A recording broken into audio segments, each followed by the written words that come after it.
alumni of Oxford University for her research. She is an active member of the Memory Studies Network. Emerald of Learning, founded by Dr. Aparna Srinivas, is a vibrant presence on the Eduscape of India as Dr. Aparna organizes programs to promote literature, art and culture through her organization. I deem it an honor to welcome our three panelists for this discussion. I welcome Dr. Thenmozhi, Assistant Professor of History, who has specialized in tourism.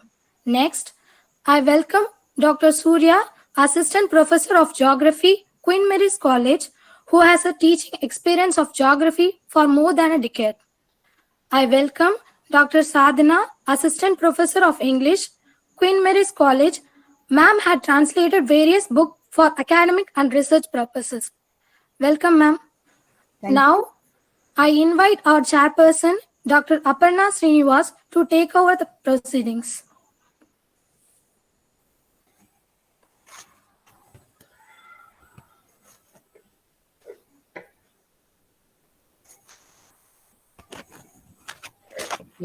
Yeah. So, good evening, everybody. Very happy to be here and very happy to learn from all of you. It's a very interesting topic that Preeti ma'am has asked me to chair. Very interesting and also, a lot of overlap between literature, history, geography, even I would say even language, in fact, very closely related to this topic of historical geography. Of course, I'm probably going down another path and opening up some other kind of a Pandora's box or space or whatever. But related to this area of research is also something known as language ecology. Of course, very different. Whereas geography deals with space. When you talk about language ecology, it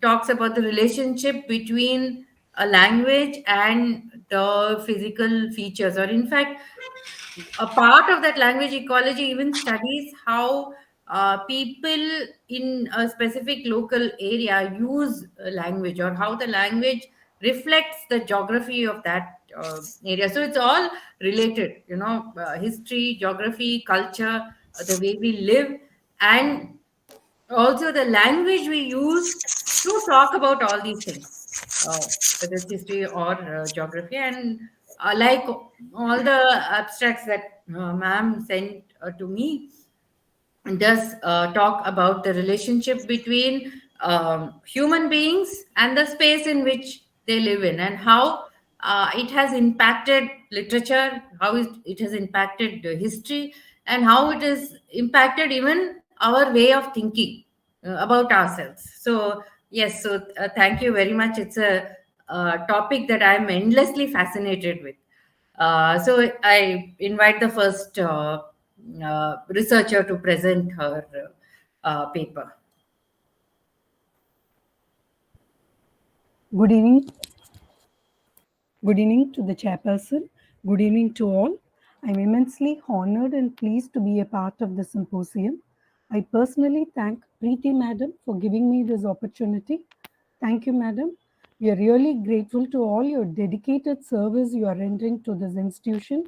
We are really privileged to have you amongst us in this institution. The topic of today's presentation is Influence of Geography in Indian History and Culture. Let me present.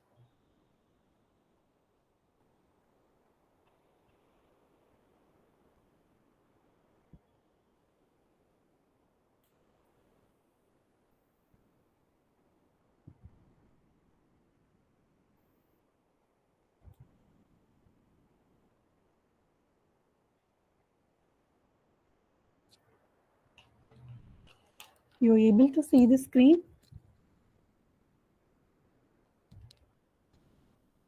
No, ma'am.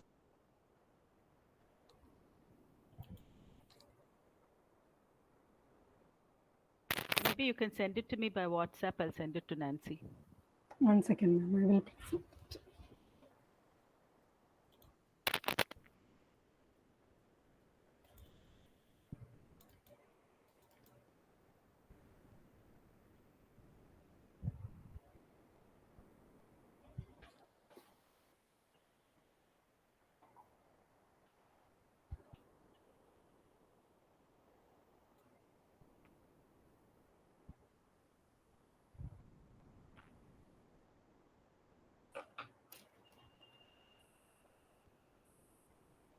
Is it visible, ma'am? Yes, to me it is Yes. visible. Okay. So today's topic is influence of geography in Indian history and culture. So geography is by nature the constant companion of historical studies. It is hardly possible to grasp the one without the other. Geography affects every aspects of history. So we say that geography determines history. And for history, both geography and chronology are the two eyes of history. And most of the historical events that take place on the stage of the world is nothing but geography. So they are inevitably influenced and even determined by geography. So why civilizations originate on river banks? Rivers, most of the civilization in the world originate only on the banks of the river. For example, the Nile River civilization in Egypt, it originated on the banks of the river Nile. And whereas in India, the Harappan civilization, which originated on the banks of the river Indus. Likewise, in China, the Yellow River civilization, which originate on the banks of the river. And the Mesopotamian civilization also originated on the banks of the river Euphrates and Tigris. And regarding why the civilization originates on the banks of the river, for example, in India, both the Indus and Ganges river carried rich silt from the mountains to the plains. When the rivers flooded, the silt spread over the plains and made the soil in the river valleys fertile for farming. The rivers provided the people with an abundance of drinking water and rich in minerals. Fertile soil helps in cultivation of food crops, which freed the population from the dependence on food gathering and hunting. Slowly, the people changed as a food gatherers, and they used to wander from place to place. Now, after this civilization started on the banks of the river, they started to settle in one place. And the four major physiographic divisions in India. There are various physiographic divisions of India. The four major divisions are Northern Mountains, North or the Indo-Gangetic Plains, the Deccan Plateau, and the Peninsular, the Southern Coastal Peninsular region. The northern mountains, that is the Himalayas, have shielded India from the Arctic cold winds of Central Asia and Siberia and preserving the tropical nature of the country. India is a tropical country, and it is mainly because of the Himalayas which has protected India from the cold winds of Central Asia. This abode of snow and celestial beings like the Hindu monks and the Buddhist monks also live in this Himalayan region, but they are always not very easily accessible. And the Himalayan region never easily insulated from the political, social, and economic life of the plains. The stretches of Himalayan territory never came under the complete political control of any Indian entity until the coming of the British. The northern Indo-Gangetic plains have been served by big rivers and their tributaries that receive the perennial supply of water from the Gangetic plains as established by the discovery of Mohenjo-daro and Harappa. All the civilization originated on this Indo-Gangetic plains, like the Harappan civilization and even later the Vedic civilization originated in this region. The main rivers, Indus and Ganges, and their tributaries served as the early means of communication. The rivers sometimes served as a political and cultural boundaries. A prominent example was Orissa, which lay between the Mahanadi and the Godavari rivers, whereas the pre-industrial towns were mostly situated on the river banks like Hastinapur, Patliputra, and Prayag. And there are many passes in this Himalayan region, and trade happened through these passes.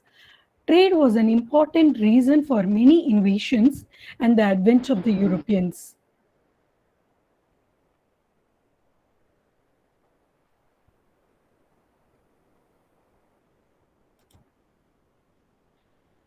The Western Himalayas have been the trade routes from ancient to medieval period.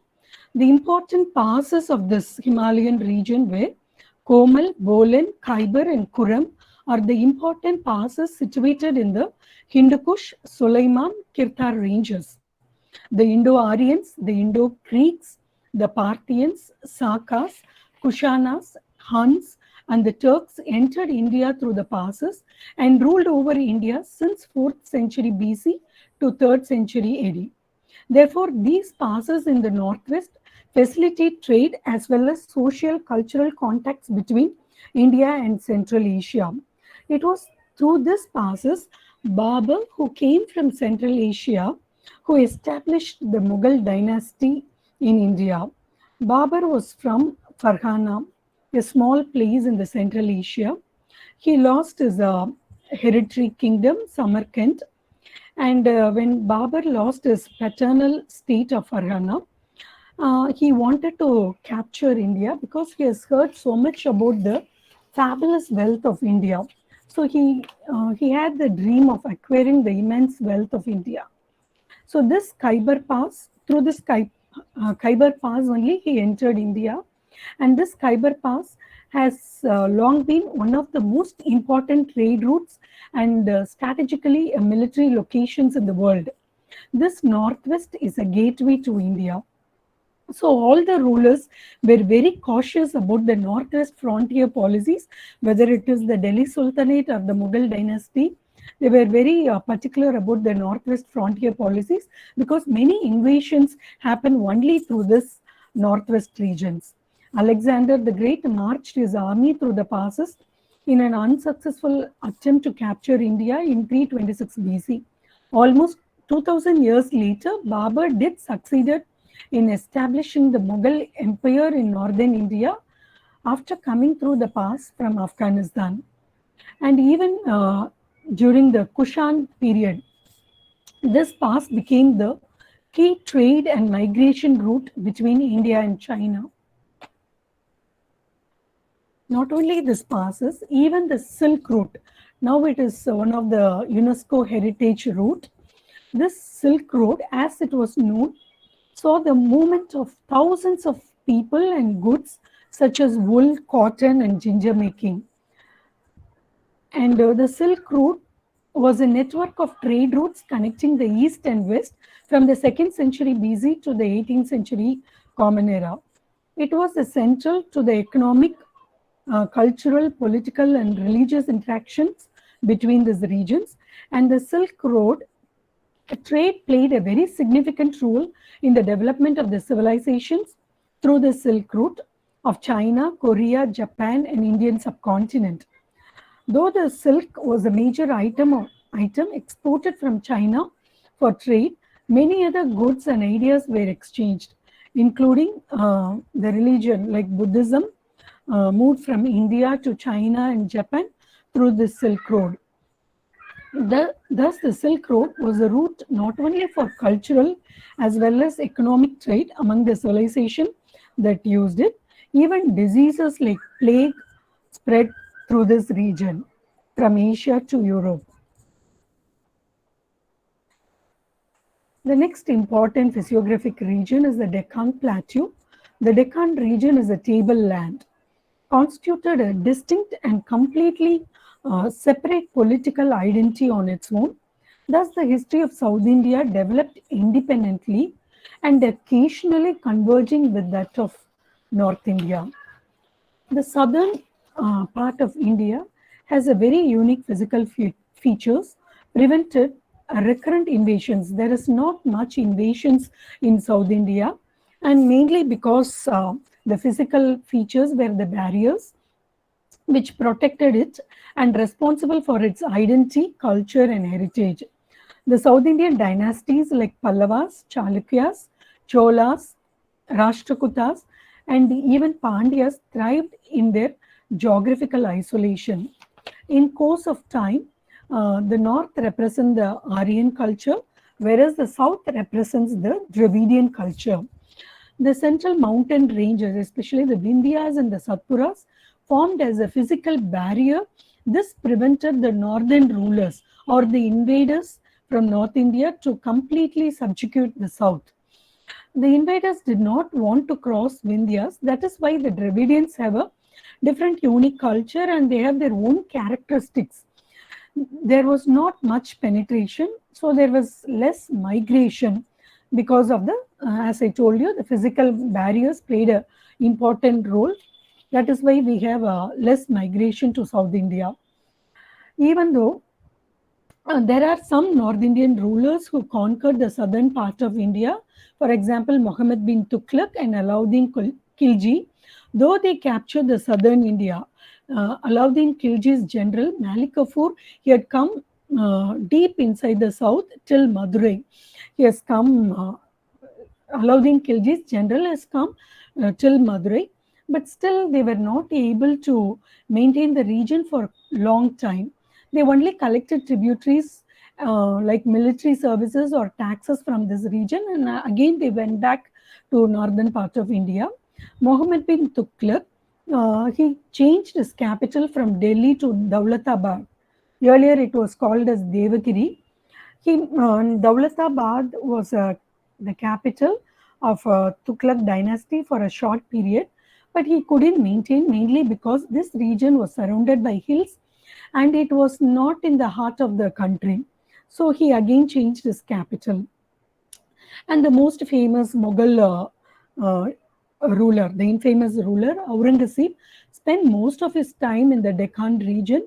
He wanted to capture the Deccan region and he wanted to dominate these places and he wanted to subdue the Deccan rulers like the Bijapur rulers, Golconda, Ahmedabad, Berar rulers, but still he couldn't do it successfully, mainly because of the geographical region. It is a terrain region and they couldn't control this region. And this is one of the reason why Aurangzeb was not successful in this region. This led to the downfall of the Mughal dynasty later. And Mughals found very difficult to defeat the Marathas. Marathas also belong to this region. Marathas were the perfect example how they use the geography to their advantage. They came with the new techniques to fight with an irregular warfare. They founded a new warfare technique that is called as guerrilla warfare, which means hit, attack, plunder, and they'll go back. And this is a new war techniques which they adapted. This is a somewhat innovation in a war strategy during that period. And Shivaji had built around 350 forts in this region, which all self-sustained forts. So for Aurangzeb to capture one fort, he needs at least 1 year. So 350 years to capture all the fort, which is impossible.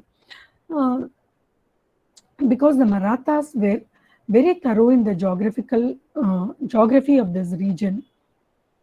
So this led to the failure of Aurangzeb, which later led to the decline of Mughal dynasty.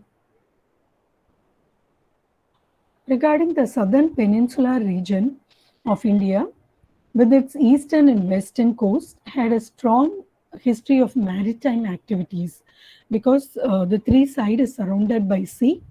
In the west, it runs parallel to the Arabian Sea at an enormous height. The ports in the western coast were based in the core areas of Indus Delta, Saurashtra, and Malabar region. These ports also served the important kingdoms of West India like Maratha Peshwa in the later medieval period. The eastern coast with its ports serving the core areas of Ganga Delta, Kalinga, the present-day Orissa, deltas of Godavari and Krishna, and the Coromandel coast. The core areas were often nuclei of the kingdom of the Chola dynasty, which had maritime ambitions and economies.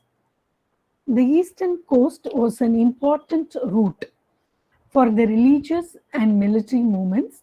Rajendra Chola, during the period between 1010 to 1044 AD, went all the way to Bengal along the eastern coastal route. He went along with his army to Bengal mainly to bring back the waters of Ganges. A portion of his army he left at Bengal, because Bengal was a very fertile region and a very arable land and easy to live. So they stayed back, and later they became the Sena rulers of Bengal. This is quite an interesting fact, that the Chola rulers who stayed back in Bengal, who later formed the Sena kingdom. Rajendra Chola came back and made his new capital, Gangaikonda Cholapuram, and it was the same route where Rajendra Chola went to Bengal. No, in the same route, Buddhism came to South India and Sri Lanka. The rings of stupas on the eastern coast illustrate this point, and maritime contact between the western coast and to West Asia dates back to 3rd millennium BC. The western coast is the home of many trading communities. Like the eastern coast, the western coast has also many trading communities like the Christians, Parsis, and the Jews. But ironically, the European powers took the sea route to gradually establish their authority and, perpetuate it for 3 centuries, because the year 1454 AD was a landmark in the world history. That is the fall of Constantinople, which was an important landmark. The capture of Constantinople by the Ottoman Turks, they stopped the way to the ancient countries. So the Europeans had to find a new route to India and China. So because the Indian spices and China silk was in great demand in the European market, and because of this, the Europeans found a new sea route via the Indian Ocean. They came to Malabar region. They reached Calicut. The bottom half of India is dangling in the Indian Ocean. The monsoon winds had allowed boats to sail to and from India. Things changed drastically when Vasco da Gama arrived in Calicut in the late 1400s. The decades that followed brought in many more Europeans to India. French, Danes, Dutch, and the British would had an everlasting impact on India. Had India been a landlocked country like Mongolia, our history would have been completely different, because India is a subcontinent where 3 sides are surrounded by water. We have our history has changed totally. So all the advent of Europeans, mainly the English, the French, the Portuguese, all came to India only through the sea route. And India's geography enabled farming and production of cotton, sugarcane, spices, etc., that were the key trading items for European trading companies. One more interesting fact is that the 1857 revolt was a landlocked movement. The rebels did not come from sea, hills. They were all inside the country. The British controlled all the 3 ports of India: Bombay, Calcutta, and Madras. So they brought their troops in steamships very quickly. If only the rebels had occupied the ports, British would have been defeated in 1857 revolt. Hence, the sea played a very important role in the 1857 revolt. Being a peninsular region, our Indian rulers didn't maintain a strong army. That is why we had to defeat.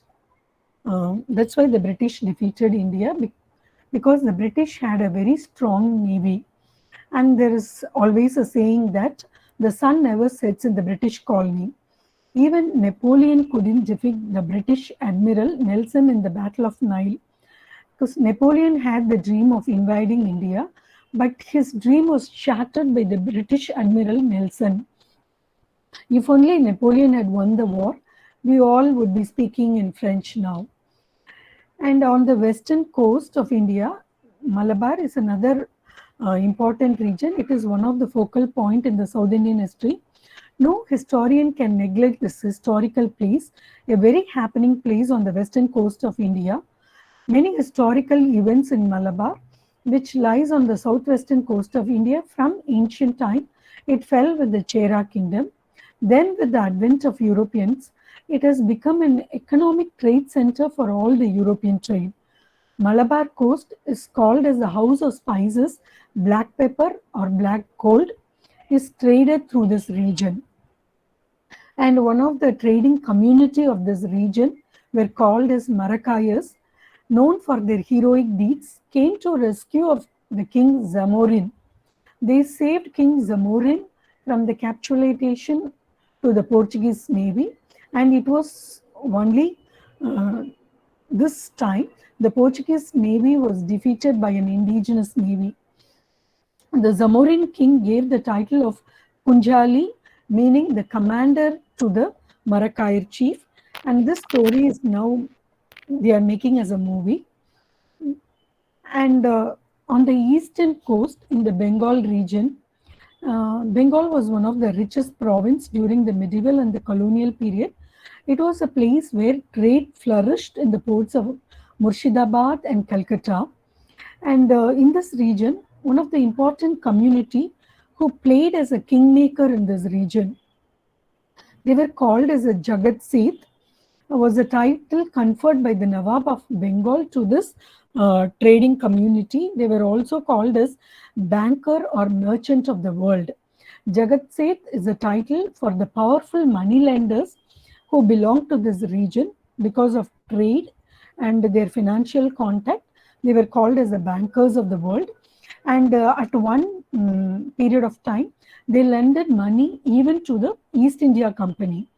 And they played as a kingmakers, played a very key role in the conspiracy involving the imprisonment and ultimately killing the Nawab Sirajud-Dowla.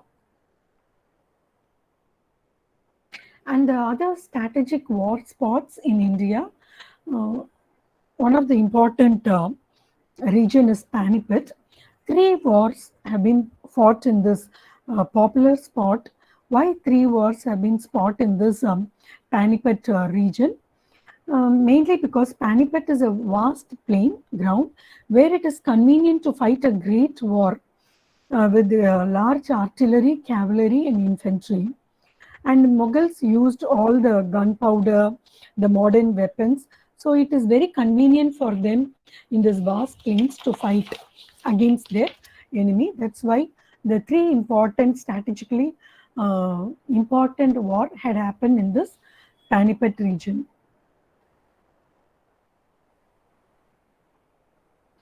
And when we come down to the southern part of India, nature played a very important role in the Tamil country. Not only nature, they even worship the nature gods, like the rain god, the sun god, and the moon god was worshipped by the Tamil peoples. And the 5 important landforms of the Sangam period were called as Kurunchi, Mullai, Marudam, Neidal, Palai. And nature and geography plays a very important role of the early Tamils. And some of the navigators or the cartographers mentioned in their work about the Tamil region and the important ports. Through these ports, they had trade contacts with the Roman Empire and also with the Greeks. Peripulus of the Erythraean Sea is an ancient Greek text whose author is not known. The term Peripulus means navigational guide used by the sailors, and they've mentioned about the ports during the Sangam period. And Ptolemy geography is a gazetteer and atlas of the Roman times, providing the geographical details of the Roman Empire in the 2nd century Common Era. And he has also mentioned about the Tamil ports in the Tamil region, like Kaveri, Pumbettinam, Korkai, Kanyakumari and Musiri are some of the places that is mentioned in his geography. To conclude, I can say it is believed that along with Himalayas, the sea contributed to making India as a distinct geographical entity. Delving into history of India, one realizes the impact of geography had on its down the ages. Physiography not only influences the socio-political formation, but also creates its own identity. It is the geography of the place which makes the people who they are now. We know that the country's present is profoundly influenced by its past. What India and its people represent today may not be possible without its unique physiography and geography. Thank you.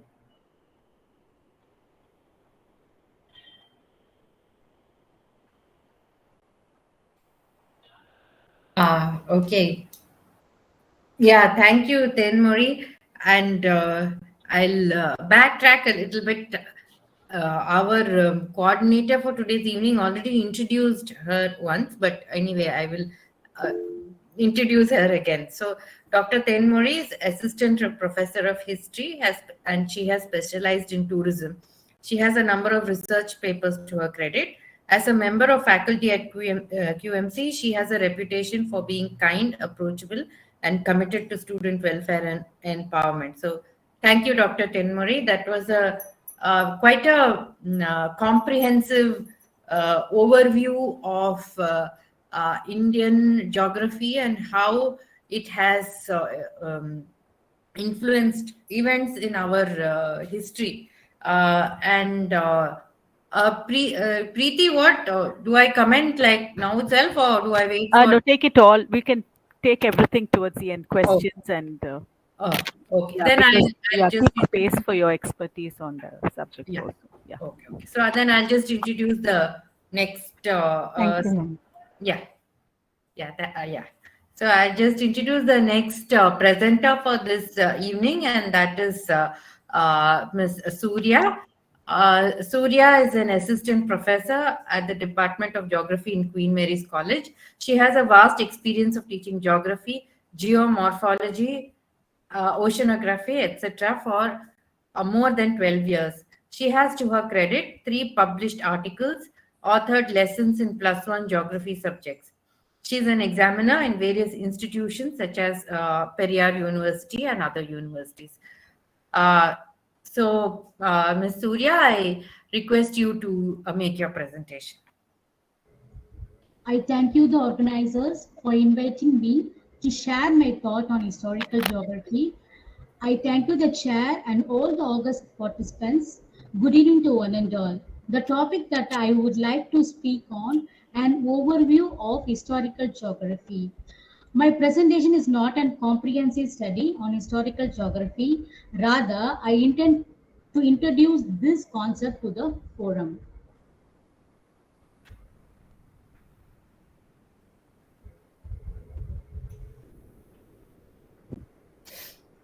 Able to see, ma'am? Ma'am, it is visible? Yes, Keep it yes. visible. Yeah. Very well, very well. Yes, thank you, ma'am. Just before to define what is historical geography, I want to quote that geography is mother of all sciences. I'll introduce with that. What is historical geography? Geography is concerned to provide accurate, orderly, and rational description and interpretation of the variable character of the Earth's surface. This is a quote by Richard Hartshorne. Historical geography is one of the main branch of human geography. It principally focus of studying human geography is occupancy and use of physical environment by human beings. Historical geography encompasses both regional and general. In historical geography, we study the correlation of historical events with geographical factors. It concerns with the past. The two main areas in which historical geography engage in are reconstruction of past environments at a particular point of time and the sequence of changes that takes place with the passage of time at a place. The main aim is to ascertain how, due to human influence, a particular place, region, or a geographical feature undergoes a change through time and how a cultural landscape is created. Historical geography studies human activities and resulting spatial structures in historical perspective in order to deduce laws of temporal spatial differentiation. Scholars on historical geography. In sum, historical geography is a subdiscipline of human geography concerned with the geographies of the past and with the influence of the past in shaping the geographies of the present and the future. History, history of geography deals with the changing nature of geography. The focus of the subject has shifted and evaluated from time to time with the emergence of new idea. With this background, let me briefly present how scholars define historical geography. First, I want to emphasize on Greek scholars. Greek philosopher Herodotus is the father of history. He emphasized that all history must be treated geographically and all geography must be treated historically. His work is an excellent example of historical geography because he is the first person, he is the first author studied about the Nile Valley civilization, and he emphasized on more on geography characteristic with some difference in their modes of life and habits. Tribes were spread in different geographical locations. Next, Strabo. Strabo is a Greek geographer, explained historical topographical tradition in his 17 volumes of writings. So he emphasized two volumes basically on geographical, historical, topographical tradition. Next, the German scholar Immanuel Kant.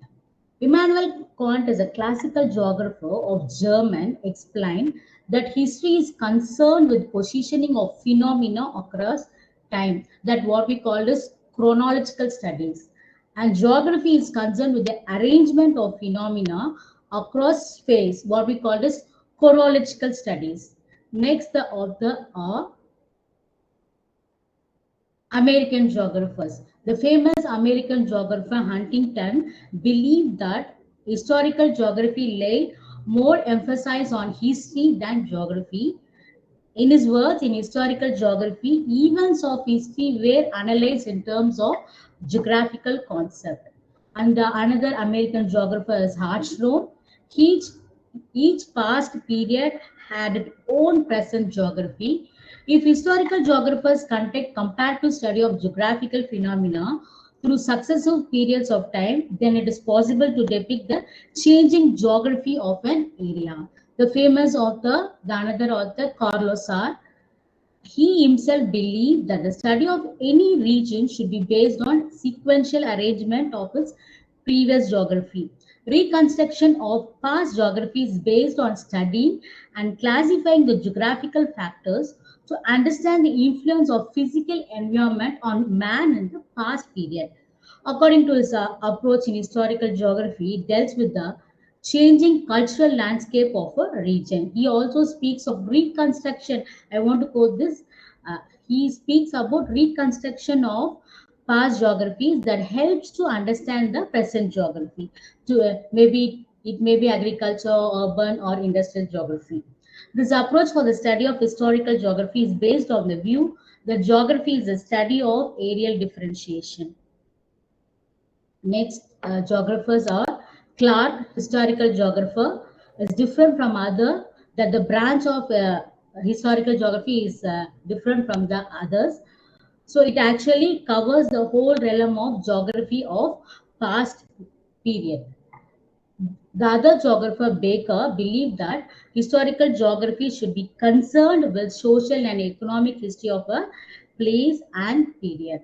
The famous geographer Clifford Darby differentiated historical geography from history by focusing on assembling sequences of cross section to depict evolution of rural landscape. And the final is British geographer's view of the famous geographer is Mackinder. He wrote Heartland Theory also. So he argued that no distinction could be made between historical and contemporary geography because historical geography dealt with historical present and the study of present geographic features would be regarded as historical geography in future. So these the following points will be explaining about the contemporary developments in historical geography. So the points explain the operation of geographical factor in history, the evolution of cultural landscape, the reconstruction of past geographies, the study of geographical changes through time. So in the historical factor, the second half of the 19th century Historical geography was conceived as a branch of geography because it is the interrelationship of phenomena and space in a particular period or with the geography of the past period. The changing cultural landscape. In this, historical geography should be study of the changing cultural landscape. So in this approach, it also led to the reconstruction of the past cultural landscape in many of the European countries. It is more profitable to regard the landscape elements as a source of invaluable evidence for the reconstruction of past geographies rather than the phenomena which to be explained by the historical study. The next point is the reconstruction of past geographies. The most view of the historical geography is that it should be concerned with the reconstruction of geographies of past times. There can be numerous types of historical geography. Example, agriculture geography, urban geography, industrial geography, social geography, and regional geography. The reconstruction of past geography of a region or a country is, however, a difficult task. Next point is the geographical changes through time. So, the geographical factors, both physical and cultural, change in space and time. Consequently, the character of a region also changes. The study of these geographical changes through time should be main concern of a geographer. So, in the 21st century, historical geography has become increasingly focused on the recent past, a trend partly determined by the need for reliable, spatially extensive data, but also influenced by a simplistic assumption that historical research in geography should have immediate relevance to contemporary issues. So this is about contemporary scenario in historical geography. So basically, landscape is a key interest in historical geography from different study perspectives. The landscape as process such as a work on historical geography as a part of spatial development. Nowadays, the new historical geography is to contribute to the scientific development of a theoretical research framework based on the new cultural orientation in rural geography. The subject interpretation of the cultural landscape is central to the concept of geographical self and contributes to promoting different culture of landscape. The cultural landscape has evolved from a tangible material thing visible as a result of human activity on the surface of the earth. Historical geography has tended to investigate nature and culture, nature and society relation. In the current postmodern stage of geographical history, each geographic area can bring together unique natural, cultural, and heritage values. Just I want to explain about the river valley civilization. For example, world history has witnessed many remarkable events, among them civilizations one. All civilizations took place in a particular historical context, namely Indus, Egyptian, Mesopotamian, Chinese civilization. If we look at the civilization, only historically will come to know only the history of past.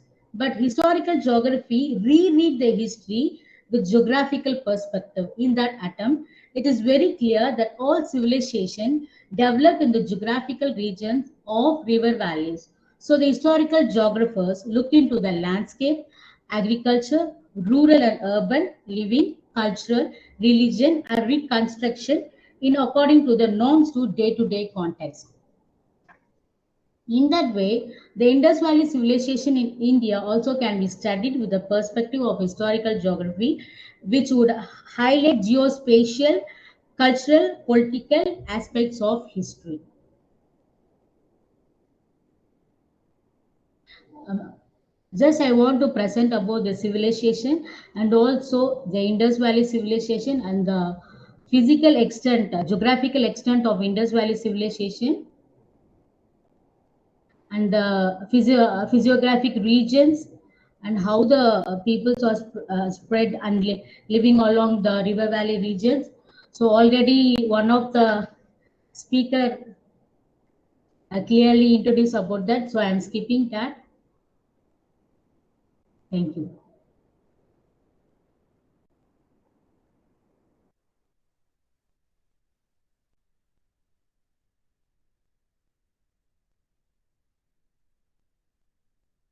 Yes. Okay. Yeah. Surya, please continue.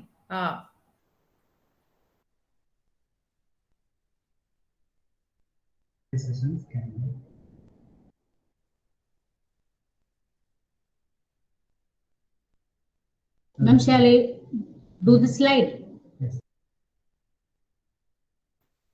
No, I don't understand your question. Ma'am, shall I do the slide, ma'am? Because already, ma'am, fully No, taken about the I think civilization. brief, Shall I do the slide? very, Yeah. very briefly you can explain. I Yeah, think yeah, yeah, yeah, ma'am. in short you can explain Yes, because ma'am. it's Yes. slightly different. Okay. Uh, Thank you, ma'am. See, when we talk about the civilization, the first civilization appeared in major river valleys where floodplains contained rich soil and rivers provided irrigation for crops and a means of transportation. A civilization is a complex society that creates agriculture surpluses, allowing for specialized labor, social hierarchy, and the establishment of cities. Most civilizations developed from agrarian communities that provided enough food to support cities. Cities intensified social hierarchies based on gender, wealth, and division of labor.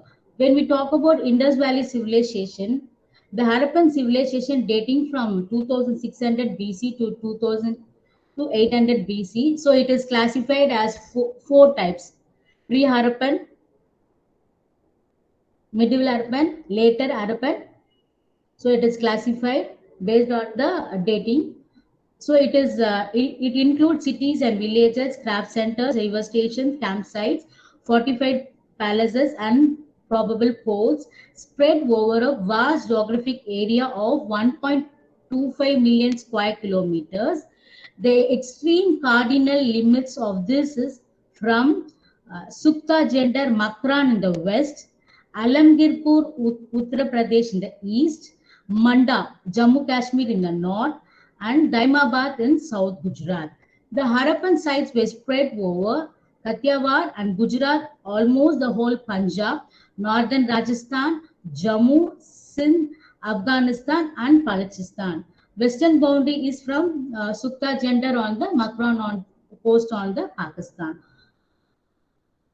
The same, it is classified based on the boundary, western boundary, Sukho Gender on the Makran coast of Pakistan, eastern boundary, Alamgirpur in Uttar Pradesh, southern boundary, Daimabad in Maharashtra, northern boundary, Manda, Aknur in Jammu and Kashmir. So these are the Indus Valley civilization. So it is classified based on the physiographic region. Along the river banks, the Indus Valley civilization flourished. These, ma'am, just a minute. So the last PPT I want to show this, I want to explain. Along the river regions, even in now, the most cities are near the river banks and also along the coastal parts of places. Thank you, ma'am. Thank you all. Thank you, Ms. Surya. That was very comprehensive, especially regarding the definitions of historical geography and our what are the current approaches towards this field of study. So that was very interesting. So thank you so much. I now invite Sadhana. I'll first introduce her. Dr. G. Sadhana. She has translated political speeches of Dravidian politics from Tamil to English for Miss Ingrid Norman, PhD scholar of Uppsala University, Sweden. She has translated books from English to Tamil for FedCot, Federation of Consumer Organization, Tamil Nadu. The two books are The Lure of Advertisement and Patent Rights in Law. She has a PhD in Jewish Canadian literature. It is titled The Predicament of Jews as Portrayed in the Novels of Mordechai Richler, 2007. Uh, and she is also the zonal Joint Secretary of TNGCTA of the Chennai Chengalpattu zone. So, thank you, Dr. Sadhana. I invite you to make your presentation. Thank you, ma'am. Thank you. Good evening, everyone. Let me. Is my PPT visible? Not yet. Not it, ma'am. I've sent to you. Can you just ask her? Yeah. Yeah. Or I'll do the presentation. No problem, ma'am. I'll do it.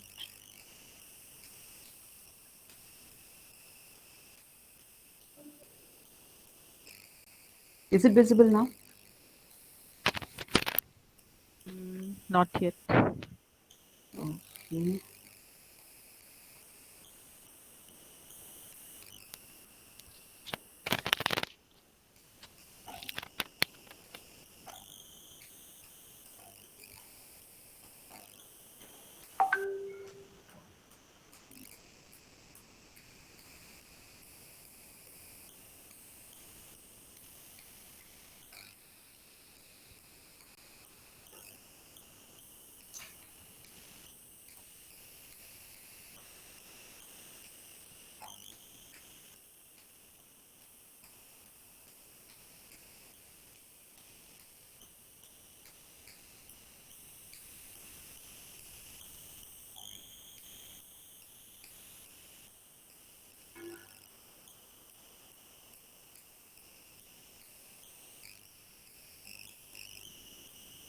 Can you, ma'am? Not it? Not yet, ma. Ma'am, otherwise you can ask her to share it. Yeah.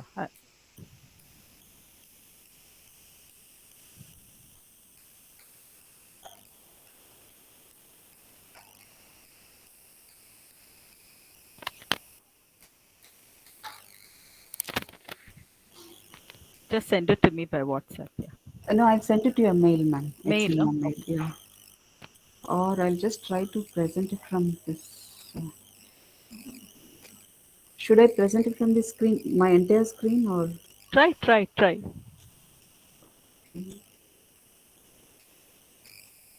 Which mail did you send it to, Sadhana? Your QMC mail, ma'am. QMC.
Hasn't come to my mail.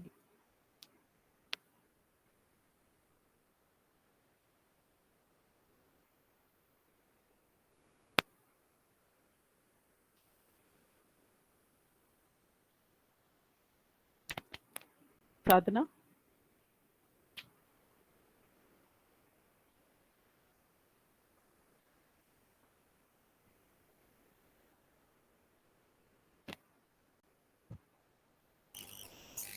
Ma'am, can't you play it, ma'am? Share. No, it hasn't come to my mail. So I've just clicked this present now, and it shows the entire screen window and a tab. Sangeeta, can you help me out? A window. You'll have to. Yeah, Click I a selected the window, but how do I go from there? This is- Share it. Have you opened the presentation? Yes, ma'am. Is it down? Can you see it on the ribbon below down? Like this? Yes, ma'am. It's in the Okay. PowerPoint below. Yeah, so when you click that share presentation button, it will give you the window should pop up, and it will give you tiles of what screens need to be presented. Does that come up? No, Okay, I think somebody else needs to try and help you. 1 second, ma'am. Send it to Sangeeta. She can probably share it. Okay, okay, 1 second, 1 second. Sadhana ma'am, Yes, you ma'am. can If use you this, have. present the whole screen and you can open your presentation, ma'am. If you're not able to do this with this window, you present the whole screen, ma'am, and you can start presenting. It will Is be it visible. is it Yay. visible? Yeah. Okay. Okay, congratulations, Sadhana. You did it. I'm sorry. Sorry No, for the no, no, delay. no, no, no. Just regain your composure and do it. Yeah. Yeah. Good evening, everyone. Same. My topic is also on historical geography. Uh, while history is concerned with the context of time, of human experience, geography is concerned with the context of space. So, with this understanding, if we approach this historical geography, it will be easy for us to understand. It is a study of a place or a region at a specific time in the past. So this has several facets. So they have the previous presenters have given various aspects of this geography, historical geography. I've just for my understand, I mean, for a simple understanding, I have given 2 or 3 facets of this geography. So this is one is to understand how and why of the geography of a certain region that has changed over a period of time. This is one aspect. This is from the geographical point of view. See, for example, when we talk about the capital cities of the kings, which was once flourishing in glory, it stayed small. Whereas after 16th, 17th, or 18th century, you can see Chennai has become a very grown city. So, if you want to probe into the details of why this geography of this region has changed, and you may have to go in for a different aspect of reading historical geography. There is another facet is they show interest in how the geography of a certain period has impacted events of the history. Take, for example, this Palestine, Israel, Jerusalem. The very names uh, give us an understanding of what is happening now and what had happened in this place. So we most of us know that it was mostly ruled by Romans from the first BC. But before then, there is a list of people who had ruled this place, like Assyrians, Babylonians, Persians, Greeks, and after Romans we can see Arabs, Turks, Egyptians, and finally this Ottoman Empire came, and there's a list of things that had happened in the place and made an impact on this particular period. Particular place.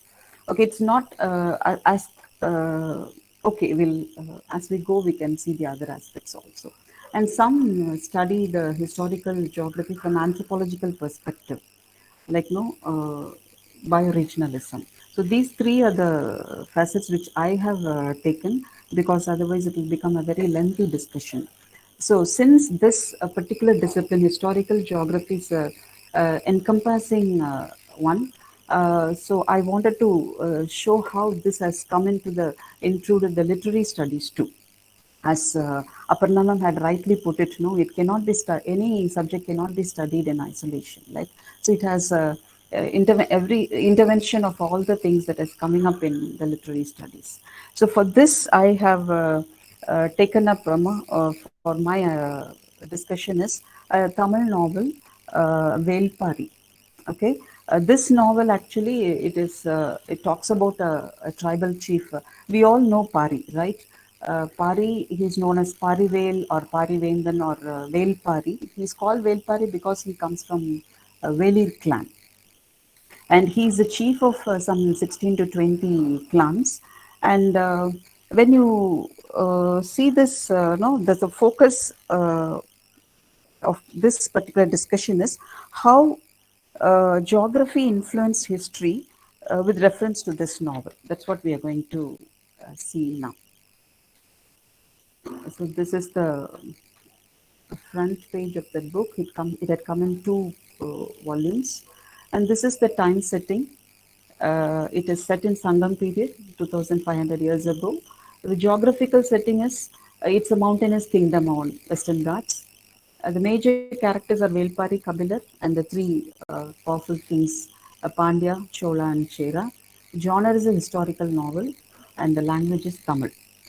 As before you go to understand the geographical, historical geography of this novel, it is very important to understand the geography of Tamil Nadu or geography of South India, as Thenmozhi had already mentioned about the five Thinais, okay, how the geographical, the landscape is divided into five, like Kurinji Mullai Thinai and Palai Marudam Thinai and all, Neidal Thinai, and everything is being shown in this picture for your understanding. That red is the mountainous terrain where the Parambu kingdom, where Pari was ruling.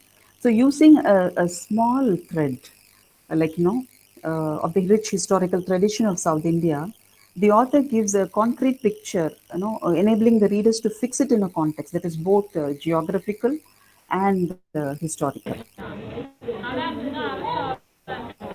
To understand how geography affects history in the context of the novel,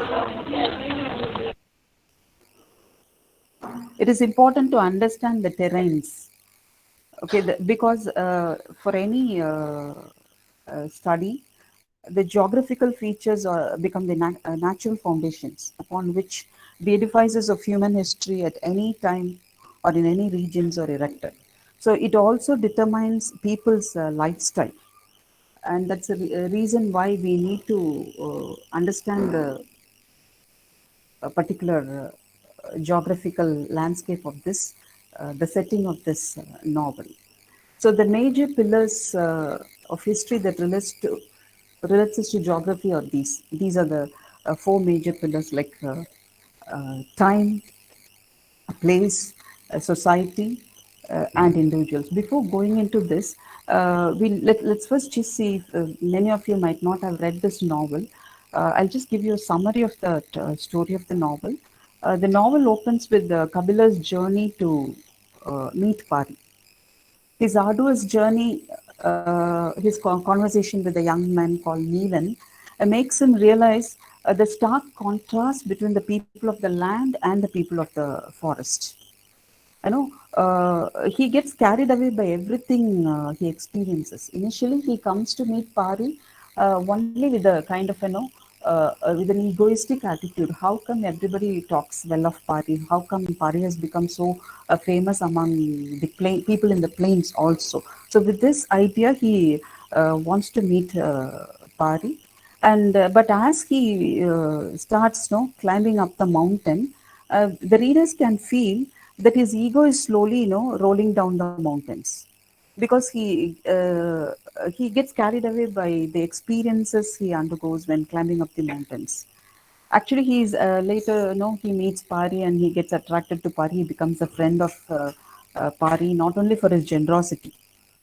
So that's how the novel goes, and towards the he can understand why the three kings are actually annoyed by the fame of Pari. Actually, his fame has been spread by some nomadic poets. And it is not only this, the fame of Pari, it is also the terrain Pari occupies. That is where, we have to discuss a lot of things. The resourceful mountainous terrain, which is a very advantageous position to Pari. The reason why the three kings, though combined together, cannot make win Pari or defeat Pari, because he was so powerful in his terrain. So how he confronted them in the three kings, form the rest of the story in book 2. actually. But when it comes to this time, place, society, and individuals, we can understand that this particular terrain of Parambu. Pari's kingdom is called Parambu. It stretches from, as we said, no, go from Goa to Kanyakumari. So when you see the flora and fauna of this particular space, these kings were after the resources. See, you can understand the kings and their respective rich river valley civilization, like Vaigai civilization or Korunai civilization or Kaveri Delta. They kept them rich and glorious. But that's the reason why these kings moved to trade with many countries, and so they viewed Pari's land as a resource for consumption. So, especially when it comes to this flora and fauna, which I've mentioned here, Elilai Palai, the berries, by which I mean the naval palam in Tamil. Okay, there is n number of berries Kapilar comes across as he travels through the mountains. They give the difference between each berry and the taste and how and when it should be eaten, which should be eaten first. All these things will be, be informed to him as he takes up a berry. This Elilai Pala is a very peculiar tree, which uh, which is mentioned when there is a romance between Murugan and Valli. Okay, so when this Elilai Pala is actually is a kind of a tree, is when which blooms by the a breath of a woman or a touch of a woman. That's how it is shown. And there is another thing, this Kollikattu Vidai is the important, another important flora which the Chera king is looking to take away from Pari. This is to talk about this Kollikattu Vidai. It's very you can say this is a kind of a seed which or not exactly purifies. It kind of when put in the water, it makes the fish maybe swim less faster, or it makes the fish to go in trance for some time, so that you can fish the fish without any fishing needs.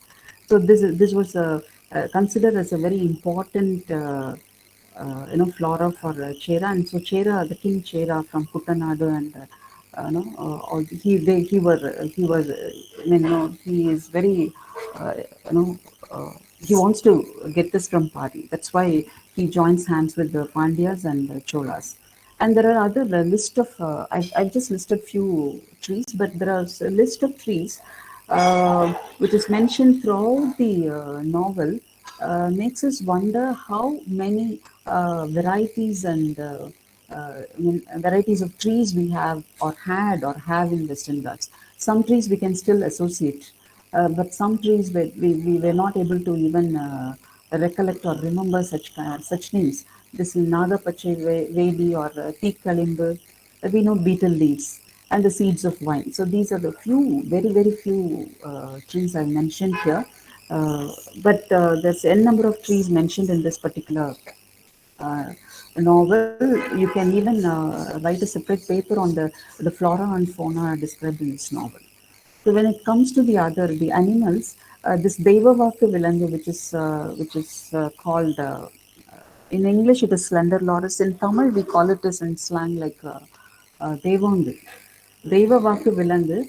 This is the animal which King Pandya wants to get from Parambu. Because when you talk about this animal, this plays a very major role in his trade, according to him. Like how, even before you could know, magnetic compass and compasses were invented, this is a kind of an animal which has a unique nature of facing north all the time, whenever it's seated, which is very, very unique. Whenever you allow this, animal to walk, whenever it goes and sits, it sits facing only the north.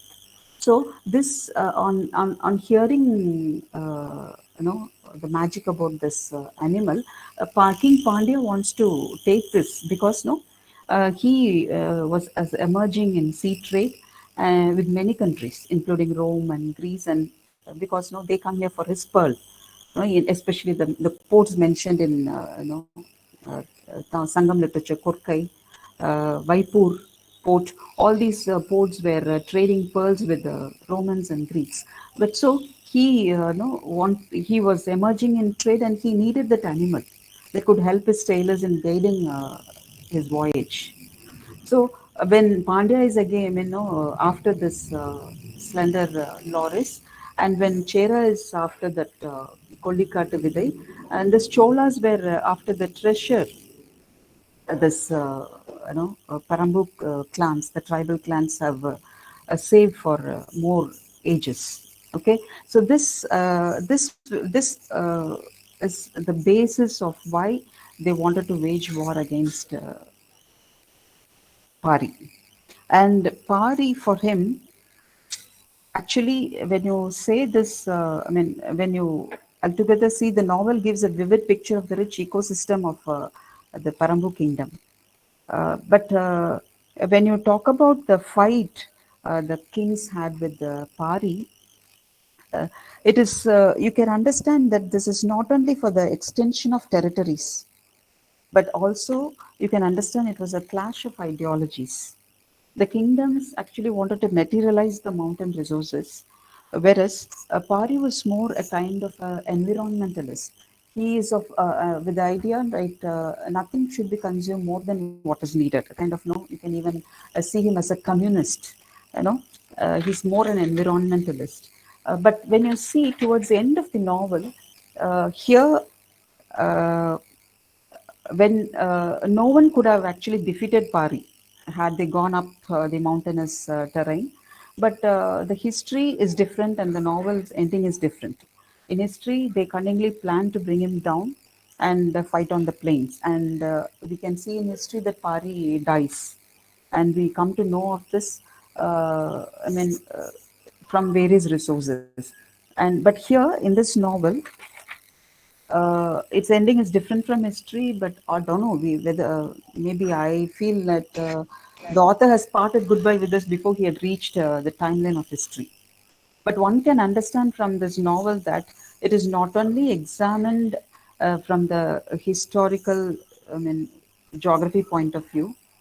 As any good literature, the novel allows itself to be interpreted and analyzed in various aspects like ecology, sociology, and of course, aestheticism. So my contention here is the geographical space played a very important role in this in Chera Chola Pandya history, and especially this terrain, like Panipat, like how she mentioned why the war. There were 3 wars in Panipat. Same way, because it was a vast terrain and it was very convenient to fight with, and so they chose that particular terrain. And here also in this novel, you can understand that Pari is made to come down and make a and you know. Make a wage a war against kings and in a terrain which is new to the clan, because they had never experienced a war on a terrain, because they're very good at the mountainous region and they're very confident about their region. Their knowledge about their a place is so immense that nobody will be able to win in their own terrain. So this particular place, which is mentioned here in history as well as in this novel, is Tattiyangad. This is called Tattiyangad this Tattiyangad, but the novel ends like as if Pari has won the war, but the history is a bit different. But anyhow, the 3 kings had to struggle to win the war against Pari. The major reason is the geographical space which Pari occupied throughout. And I had to cut short because of the time. This is the Deva Vakka Vilangu. You must have seen this. Actually, there is a lot of contemplation about this animal, whether it has gone from India to Madagascar and Africa, or it has come from there. Maybe it's again another separate topic. Maybe this has gone to the other places after the continental drift. So these are the only things that are not only discussed, and these things were also being admired by Kabila. The administration, the comradeship which Pari shared with others, and the friendship and his generosity. We all know about Pari. I mean, we just know this one line about Pari, like his generosity and how this man had given his chariot to the jasmine creeper. That's the only one line we know about Pari. But this novel, the author had brought in the historical and geographical context to give flesh and a breadth to the particular the thin line from the history and the war strategies of the clans and the astronomical knowledge of the clans. And it's not only that they were not very closed; they had the knowledge about the outside world. So that's the reason why they were able to win war against Parambo. So I mean, though they live in a very advantageous geographical space, they were able to, understand the space of the others also. That's how it ends. Thank you. I end my presentation here.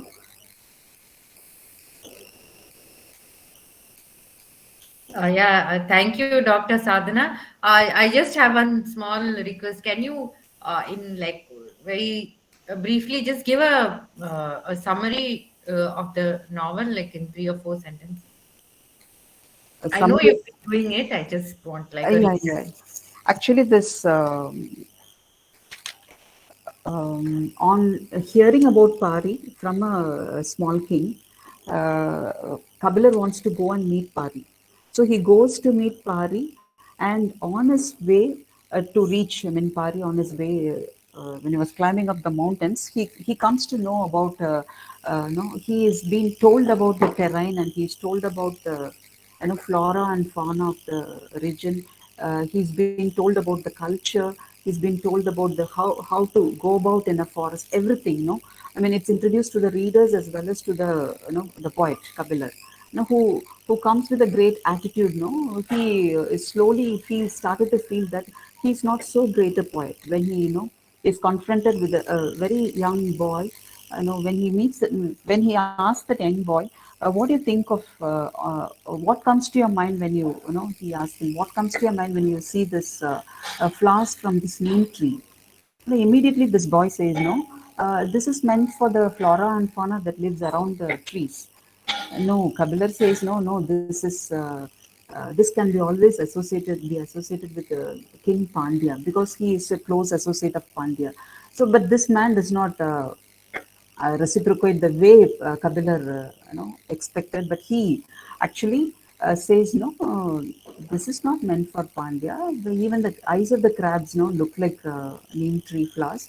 But will your Pandyan king wear this crab as his, garland?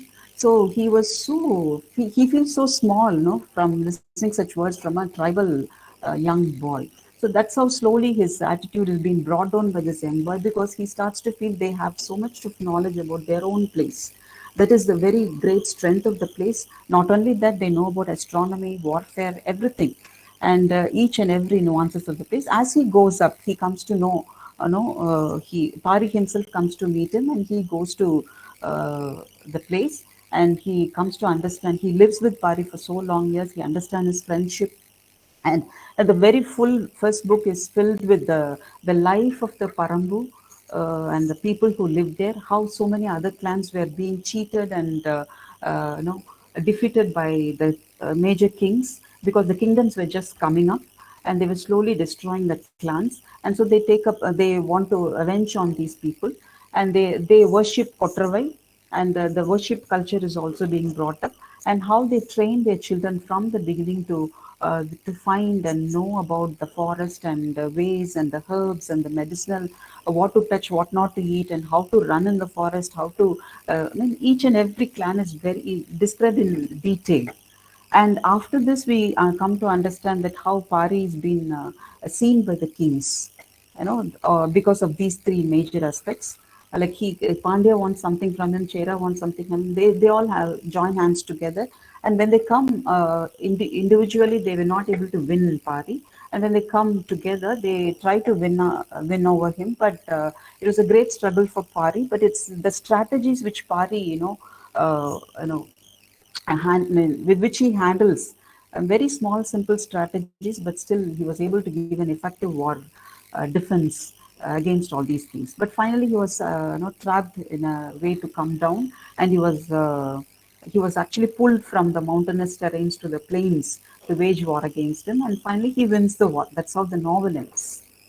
But it is all about, the plot is so simple, but it's all about the description, very vivid description of the flora and fauna of the geographical space. We are able to identify some, but not, because the space is so vast and we're not able to recognize the most of the flora and fauna. But if you read the other novel, no, Kaval Kotam, we are able to identify certain historical events by the same author. Kaval Kotam is written by the same author. We'll be able to understand the historical events, and we are able to relate those things with the present day, because it's only 6 centuries. Since it is more than 20 centuries, now certain things we still carry, but certain things we have left behind, and that is what we have to think about in an ecological point of view. Yeah, okay. Thank you, all the presenters. Very interesting and informative evening we have had.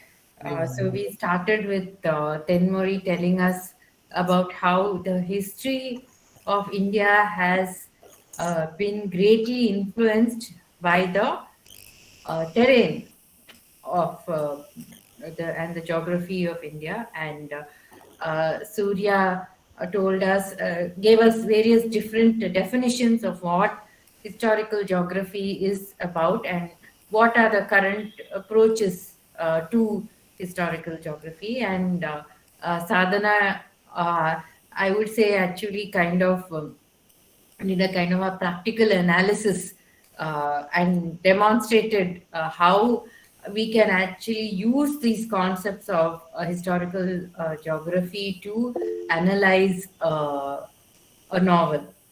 And so I have like a few comments to make, and then we will throw it open for questions. Is that okay, Preeti?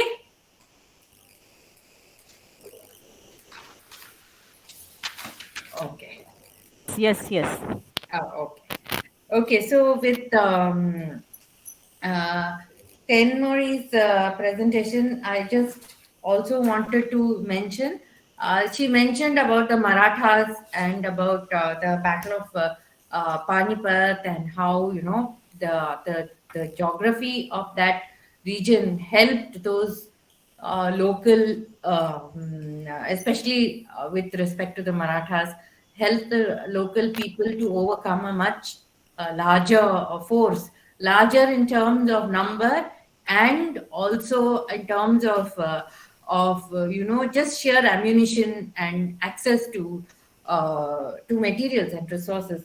One other very important battle that we should also remember in this context, again, because geography plays a very important role, is the Battle of Saraighat in Assam, where Ahom king Lachit Barfu Khan, with a very small contingent of soldiers, he defeated Aurangzeb's army. And why I mention it is, again, it is because Lachit Barfu Khan knew the terrain of his state. That is, today we call it Assam.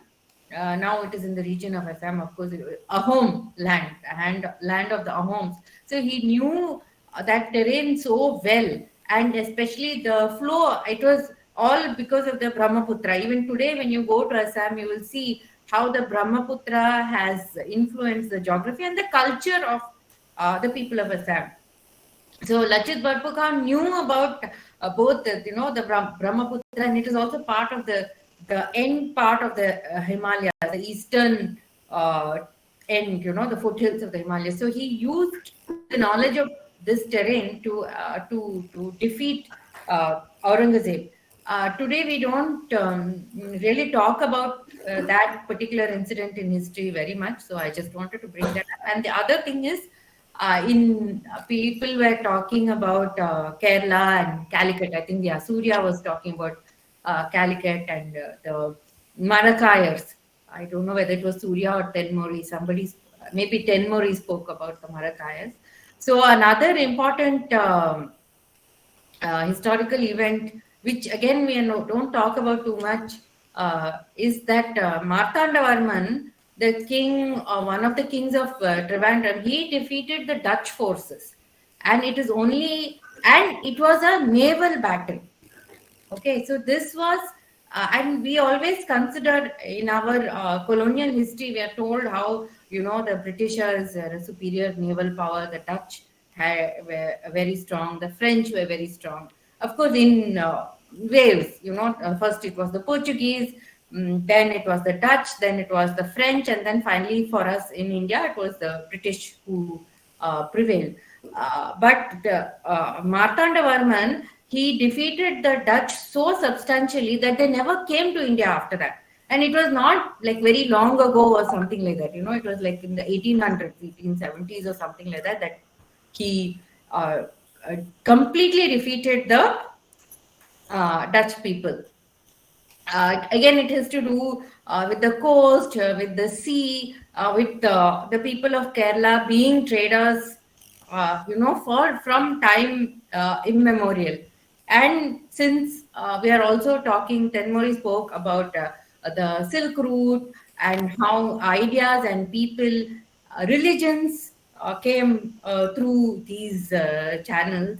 I mean, this is a known fact, but I just want to bring it up so that we remember that, in fact, Islam and Christianity came to Kerala much before the Britishers or even the Mughal or even, all this Alauddin Khilji and all of them came and defeated North India.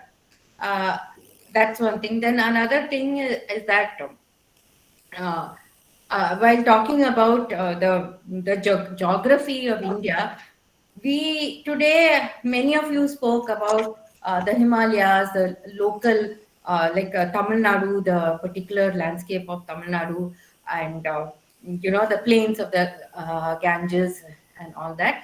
It's very, very interesting to note that the Bhagavata Purana, it gives such a precise this geographical description of India. It says, when you say, it calls India the Bharata Khanda, that's the ancient way of referring to India as we know it today. So Bharata Khanda, it describes Bharata Khanda as that piece of land which is south of the Himalayas and has no other land south of it. It has only the sea.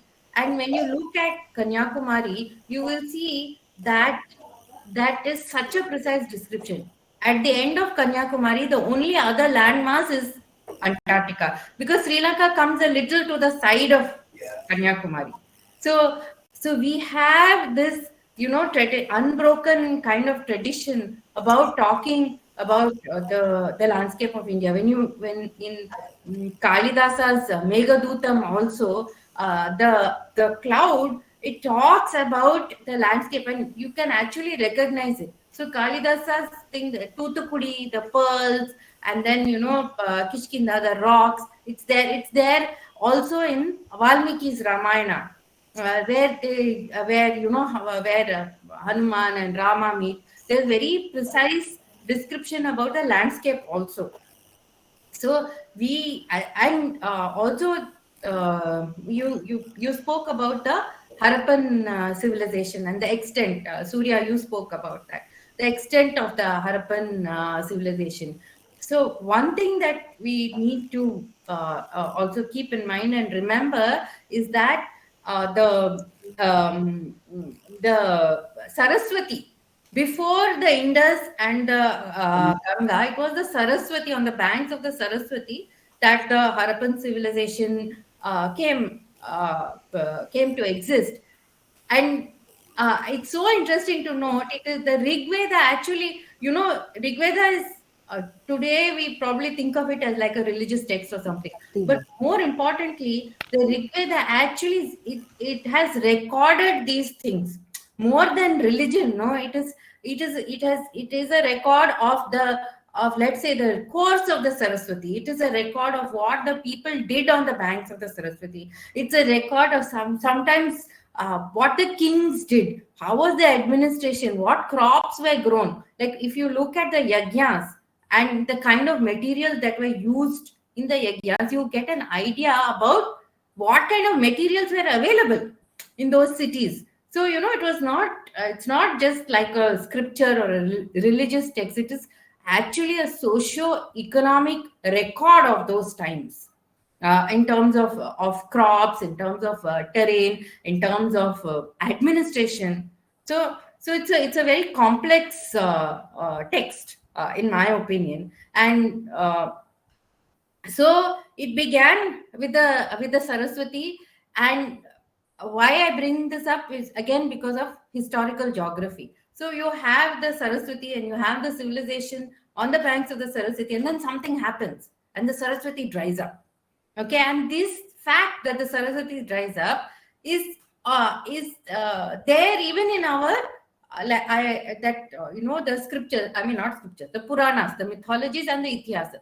So in Ramayana, it's still like a very big kind of a river. But in the later Puranas, there are actual descriptions. I'm not a scholar, but there are scholars who will tell you that in other Puranas, the description of the Saraswati changes.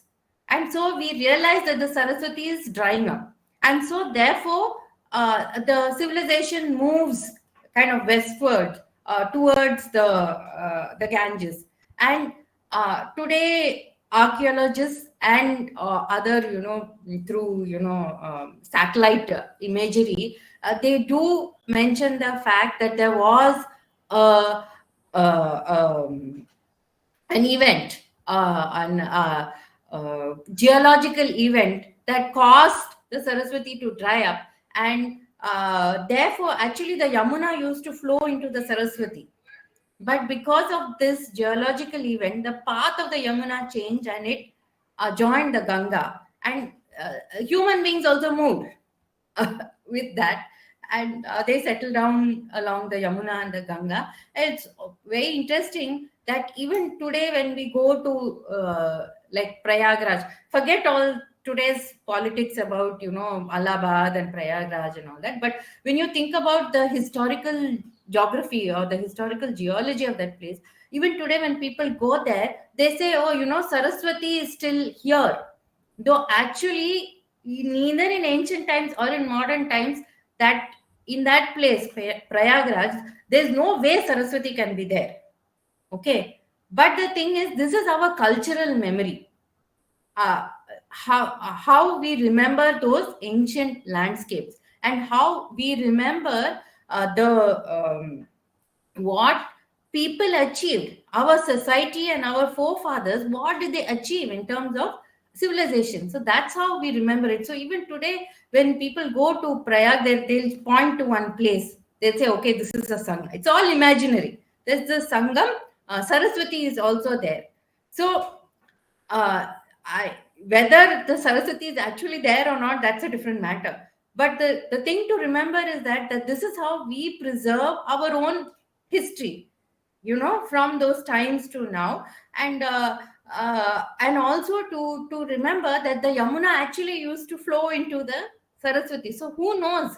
Maybe the Yamuna is still carrying some 1 or 2 molecules of the Saraswati from that time. I mean, this is, of course, I'm speculating, but it's nice to imagine it in this way. So that's one thing I wanted to say. And then also about the trade and influence of people coming through the passes. One really important and about South India having been a little what shall I say, sheltered and not seen, which is true. We didn't see so much violence and so much, but we had our share. I'm not saying that we were completely shielded. I mean, we had the Bahmani kingdom, the Deccan Sultanate, and Tamil Nadu, Kerala were also influenced, maybe not as much as Andhra and Karnataka, but when you see the history of the Jinji Fort, for instance, you will see Muslims, generals and kings also being part of the history of the Jinji Fort. Again, Jinji Fort, all the forts in our India, they're all historical geography only, and each fort, it's layered. First of all, the fort is built there because of a certain geography.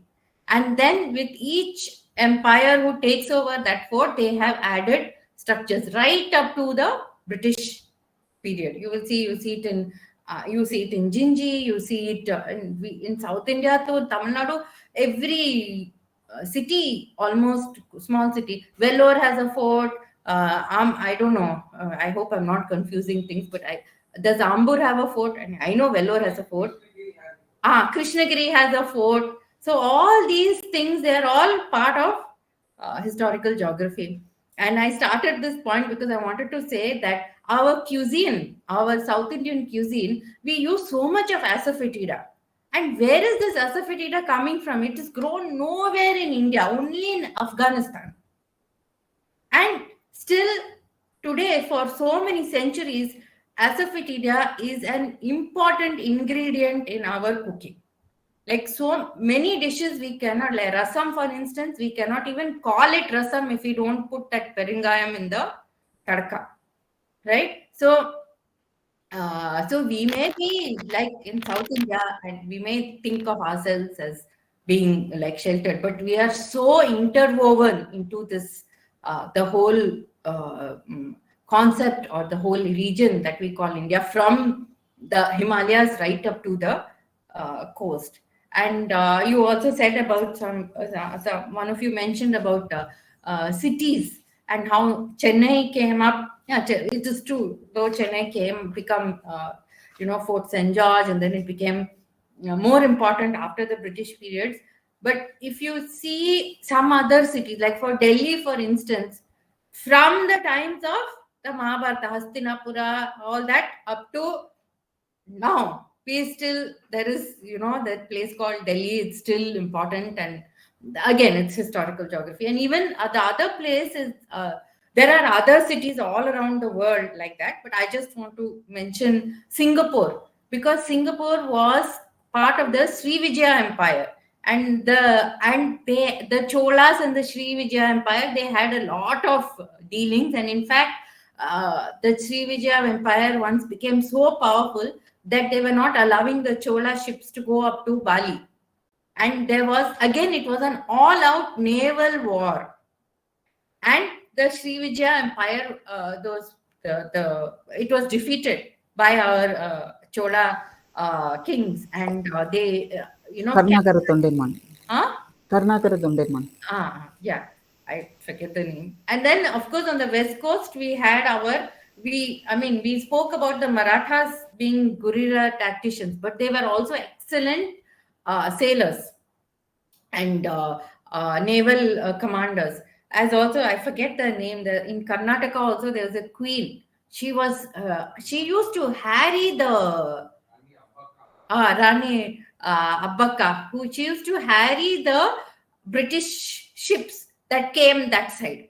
And like for many years, she till, as usual, by some unfair means, or her own people, correct, her own, brother-in-law, this thing, sneaked on her, and she got trapped and caught. So our history, like all of you have mentioned, it's very much influenced by this geography. And you were mentioning, Sadhana, you were mentioning about the terrain playing such an important role in warfare, which is so true. Like we see it in Bahubali, Tiger Hill, in like Galwan, and this glacier which India is holding on to with Siachen Glacier with so much. Because if they let go of Siachen Glacier, that's it. They can just come. It's just a stone's throw to Srinagar. From Srinagar, that's it. Delhi is like within, shooting distance. So they have to hold on to that Siachen Glacier. So all these things, they're so important. And Sadhana, through her analysis of her novel, brought out that relationship between, terrain, species, like ecology, flora, fauna. So again, we can study it through the lens of historical geography. And she mentioned the slender loris and Madagascar. So there was the Gondwana land, and then it separated, and that's how India has its unique geography, because it went and dashed, and the Himalayas, rose, and the Vindhyas are the old fold mountains before the it dashed, and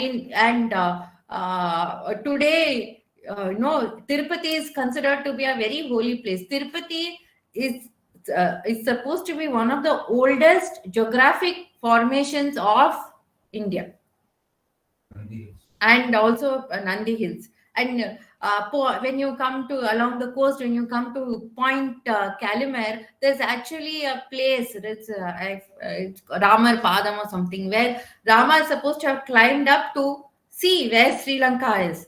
So you may think it's myth and legend, or something Purana, but it is also very practical, because in even today, if you want to survey with your own eyes how your terrain is, or you want to launch war on, war or whatever on Sri Lanka, not just war, even for friendly purposes, you want to just sail across and you want to know how you'll get there. That is the logical place where you stand and survey how you're going to do your next step. So this is really very, very interesting. This this study of human history, the study of culture, the study some flora, fauna, even language through this lens of historical geography is very, very, very interesting. Also, I also wanted to say that yes,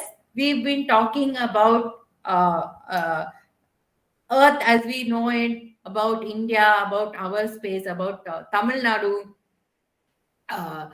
very, very local thing. But when you look at science fiction, also when you look at fantasy, like J.R.R. Tolkien's Lord of the Rings, he builds a very specific landscape, and it is in that landscape these events occur. Even for instance in Bahubali, that it is a very specific landscape, and it is in that landscape that those events occur. And he also, like Sadhana said, he uses the terrain to cause damage to the enemies in that movie. So therefore, this space and where we situate the events becomes really important, whether it is a real place like India and Tamil Nadu, or it is unimagined. Even Arthur C. Clarke, or even any of our Isaac Asimov, any of our fantasy writers, even if they have to create an imaginary space, it has to be very specific, and the events have to fit that space. It has to be logical in that sense. Our movies, Avengers, all those cultural products that we see, this is woven into that, this space, this concept of space, and the concept of time with space is woven into that. So those were my sort of very long comments and responses to all the presentations.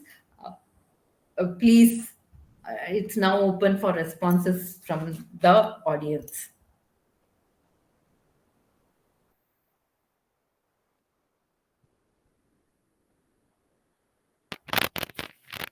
Sadhana, I liked your presentation. It brought to mind some of the research that I had done in Wayanad region, and I remembered Palasi Raja, So I just wanted to share that. Yeah.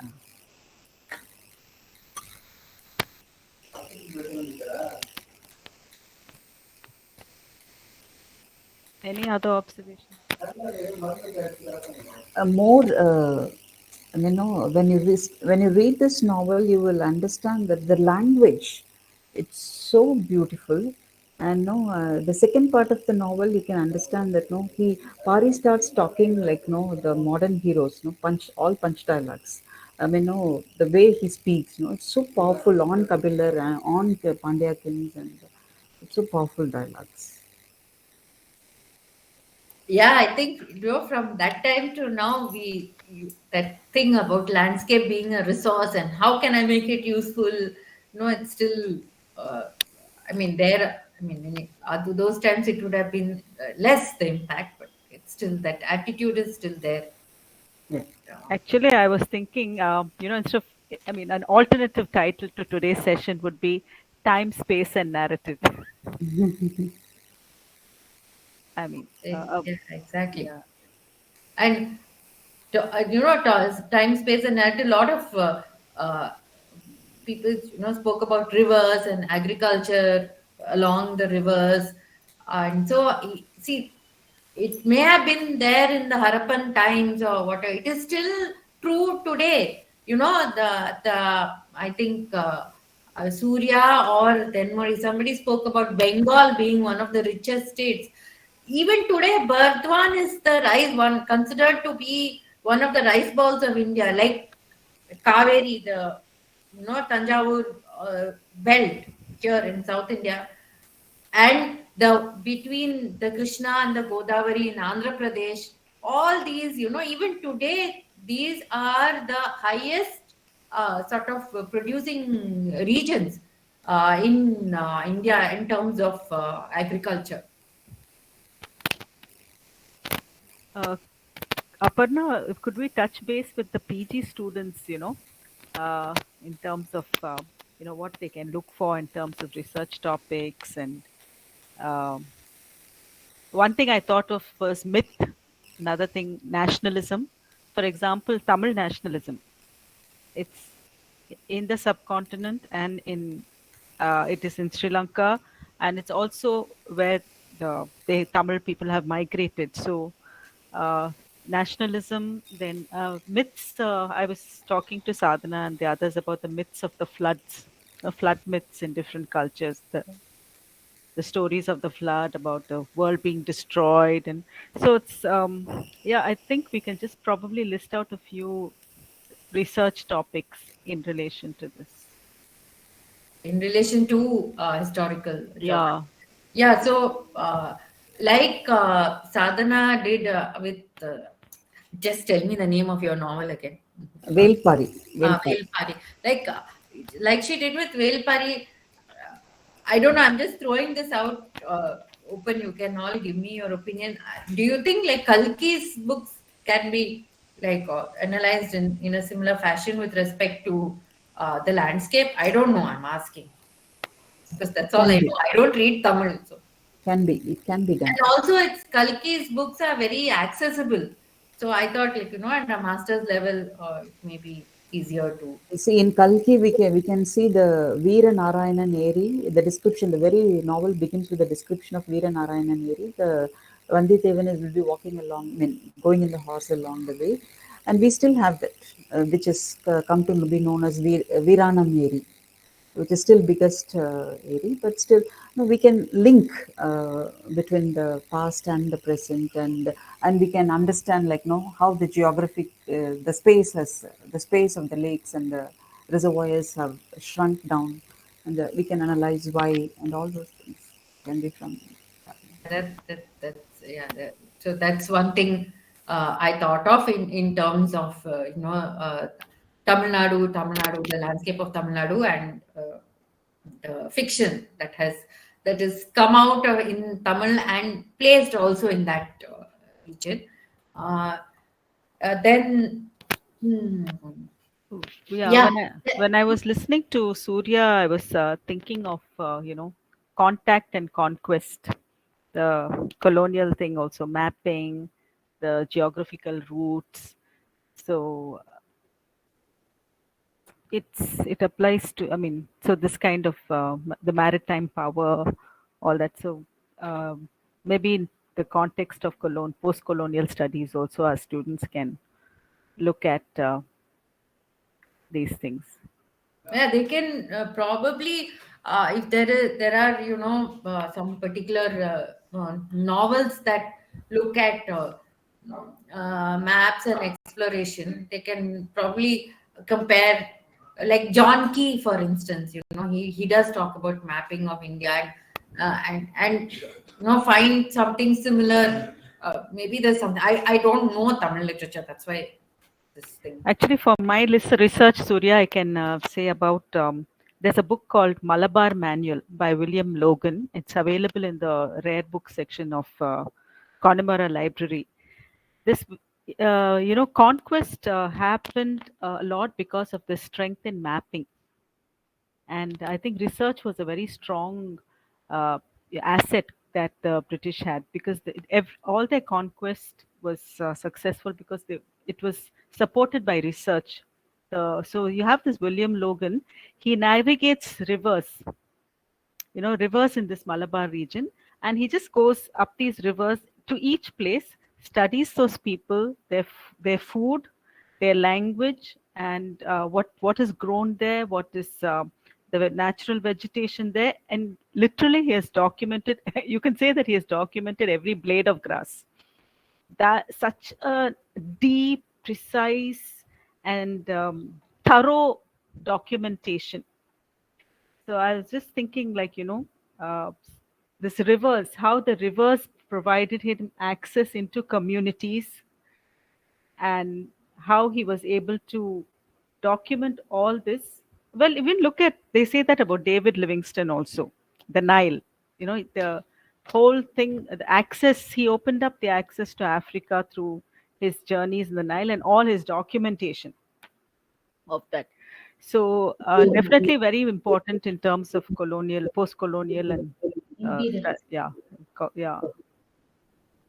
Thank you, ma'am. Very interesting, Surya. Thank you, ma'am. And one more thing is that, William Dalrymple has one or two books on this Hindu Kush mountain range, war with Afghanistan and Great Game. So that also can be analyzed through this perspective of historical geography. It will be quite interesting.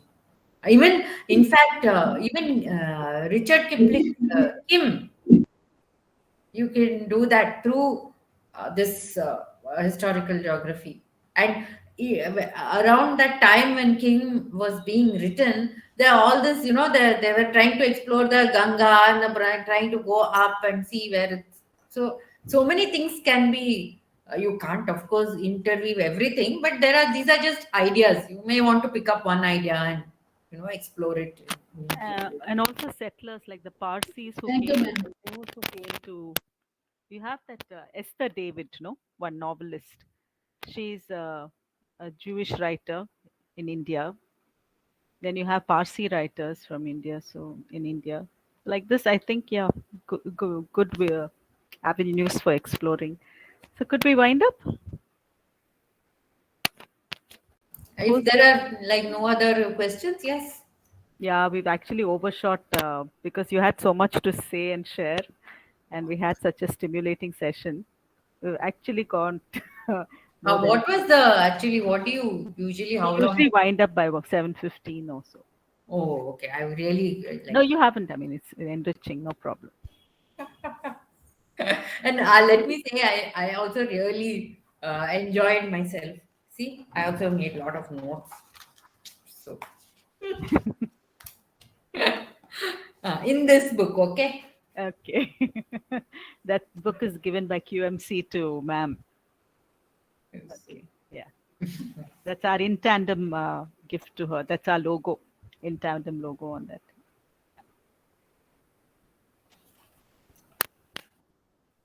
Thank you, ma'am. Yes, It is very informative, ma'am. Yeah. Your ideas and topics are very informative. Thank you, ma'am. Yeah. Welcome. Thank you. Look Thank you, forward to more such discussions and such stimulating my brain. Yeah. Nancy, who's presenting the vote of thanks? Kavya. Yes. We had an interesting and informative session. I thank the chairperson and the panelists for their valuable contribution. I thank our principal, Dr. Uma Parmeshwari ma'am, and our head of the department, Dr. Maria Preeti Srinivasan ma'am, for their constant support. I thank all the teachers and scholars for being a part of this platform. Thank you all. We will meet again on 7th of January 2022 at 6 p.m. The topic for our next symposium is Indian diaspora. Do stay with us on this journey of learning. On behalf of Intantum Research Club, we wishing you all a Merry Christmas and a fabulous New Year. Thank you all. Yeah, thank you. Hey, Nancy, can I see you? Been wanting to ask since the beginning.